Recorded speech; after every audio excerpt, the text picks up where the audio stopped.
Hi guys, ఇవాళ మన junior NTR గారు వాళ్ళ ఫ్యామిలీని తీసుకొని మంగళూరు ఎయిర్పోర్ట్కి చేరుకున్నారన్నమాట. అక్కడైతే మన Kantara director hero robin Shetty గారు గ్రాండ్గా ఇన్వైట్ చేశారన్నమాట మంగళూరుకి.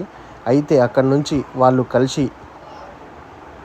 ఒక టెంపుల్కి వెళ్ళారన్నమాట. సో ఇదంతా ఎందుకు జరిగిందంటే జూనియర్ ఎన్టీఆర్ గారి అమ్మగారుని కూడా తీసుకెళ్లారు. ఎందుకంటే జూనియర్ ఎన్టీఆర్ గారి అమ్మగారికి చాలా ఇష్టమైన ప్లేస్ అంట అది. సో దానివల్ల ఇవాళ వాళ్ళు అది చూడడానికి దర్శనానికి జరగడం జరిగింది. అయితే స్వయంగా జూనియర్ ఎన్టీఆర్ గారు దీన్ని ట్విట్టర్లో ఇవాళ పోస్ట్ చేస్తూ చెప్పారన్నమాట. ఇప్పుడు ఆల్రెడీ మనం దేవర యూకేలో బుకింగ్స్ ఆల్రెడీ ఓపెన్ అయ్యి ఎంత కొల్లగొడుతున్న ఎంత బిజీ షెడ్యూల్లో కూడా ఎన్టీఆర్ గారు వాళ్ళ అమ్మ కోసం వాళ్ళ ఫ్యామిలీ కోసం ఎంత టైం స్పెండ్ చేస్తున్నారంటే సేమ్ ఒక మహేష్ బాబు గారు ఒక అల్లు అర్జున్ గారు వాళ్ళ ఫ్యామిలీ ఎంత టైం ఇస్తున్నారు